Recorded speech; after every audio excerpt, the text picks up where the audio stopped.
పార్నాశముడు అనే ముని తీవ్రమైన తపస్సు చేసి చాలా శక్తిని పొందుతాడు. అతను ఆ శక్తి వల్ల అడవిలోని అన్ని మొక్కలు మరియు జంతువులు అతని ఆజ్ఞలకు లోబడి అతన్ని తమ యజమానిగా భావిస్తాయి. ఇది అతన్ని అతిగా గర్వపడేలా చేస్తుంది. ఇక ఆ ముని తనకు తాను ఇలా అనుకుంటాడు, నేను ఇక నుండి శివుడితో సమానమైన శక్తివంతుడిని అని అహంకారంతో ఉంటాడు. అది చూసిన శివుడు, నేను ఈ మునికి ఎలాగైనా ఒక పాఠం నేర్పించాలి, అతని గర్వాన్ని అతనికి తెలియచేయాలి అని శివుడు అనుకుంటాడు. ఒకరోజు ఆ ముని అడవిలో కొడవలితో కట్టెలు కుడుతూ ఉండగా తన మధ్య వేలు కోసుకుంటాడు. అప్పుడు అతని వేలు నుండి రక్తం బదులు చెట్టు రసంతో సమానమైన ద్రవం కారుతుండడం చూసి ఆ ముని ఎంతో ఆశ్చర్యపోతాడు. అప్పుడు అతను ఇలా అనుకుంటాడు, ఇది చాలా అద్భుతం, నేను చాలా దివ్యమైన వాడిగా మారాను. నా శరీరం రక్తం కాకుండా చెట్టుకు వచ్చే రసం నా వేలు నుండి వస్తుంది. నేను ఇక మానవుడిని కాదు, నేను ఒక దివ్యమైన వ్యక్తిని. దీనికి ఆధారం ఇదే. ఇంత గొప్ప శక్తులున్న నేను ఇంకా ఎందుకు భూమి మీద ఉండాలి? ఇక నేను స్వర్గంలో ఉండవలసిన వాడిని అని తనకు తాను చాలా గర్వపడుతూ గొప్పలు చెప్పుకుంటూ ఉంటాడు. కానీ ఆ లీల అంతా శివుడు చేసిందే అని ఆ మునికి తెలియదు. అలా శివుడు అతనికి జీవితం యొక్క వాస్తవం ఏమిటో తాను పెంచుకున్న గర్వం ఆ మునికి తెలియజేయడానికి శివుడు ఒక వృద్ధుడి రూపంలో ఆ ముని దగ్గరికి వస్తాడు. తన కొత్త దైవత్వంలో ఉత్సాహంగా ఉన్న ఆ మునితో ఆ వృద్ధుడు ఇలా అంటాడు, ఓ ముని, నువ్వు చాలా సంతోషంగా ఉన్నట్లున్నావు, కానీ నీ సంతోషానికి గల కారణం ఏమిటి తెలుసుకోవచ్చా అని అడుగుతాడు.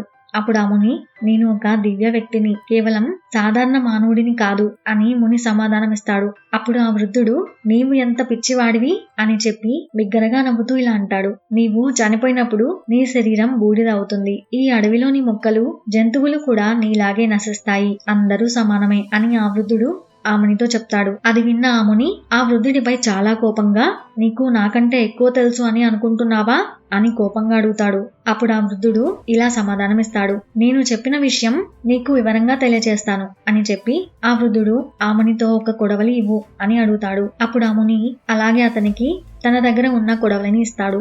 అప్పుడు వృద్ధుడు దానితో తన వేలును కోసుకుంటాడు. అప్పుడు ఆ వేలు నుండి రక్తం బదులు బూడిద కారుతుంది. అది చూసిన ఆ ముని చాలా ఆశ్చర్యపోయి ఇలా అనుకుంటాడు, ఇది శివుడు తప్ప మరెవరో కాదు అని. స్వామి, నేను నీలాంటి అదృశ్య శక్తులు నాకు కూడా ఉన్నాయి అని అనుకొని అహంకారంతో మాట్లాడాను, నన్ను క్షమించండి నా ప్రభు అని ముని శివుడి యొక్క నిజ రూపాన్ని చూసి క్షమాపణ చెప్తాడు.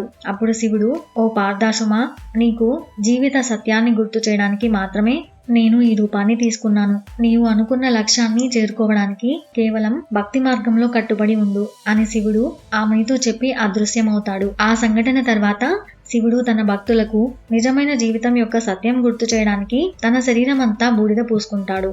ఈ కథ మనకు నేర్పించే ముఖ్యమైన నీతి ఏమిటంటే, అహంకారం మనల్ని అంధత్వం చేస్తుంది. పార్నాశముడు తన తపస్సు వల్ల కొంత శక్తిని సాధించాడు, కానీ అతను తన శక్తిని అతిగా అంచనా వేసుకున్నాడు. తనకు తాను దేవుడిగా భావించాడు. అతని అహంకారం అతన్ని నిజానికి దూరం చేసింది. శివుడు తన అహంకారాన్ని కరిగించడానికి వచ్చాడు. ఆ మునికి తన నిజ స్వరూపాన్ని చూపించాడు.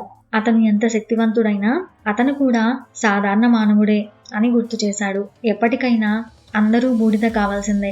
కాబట్టి అహంకారం, ద్వేషం, కోపం వంటి గుణాలను వదిలిపెట్టి మంచి మార్గంలో మన జీవితం అనేది సాగిద్దాం. అదే కదా దైవత్వం. ఇలాంటి మరిన్ని కథల కోసం ఛానల్ని ఇప్పుడే సబ్స్క్రైబ్ చేసుకోండి. అలాగే ఒక లైక్ చేయండి friends. Thank you for watching.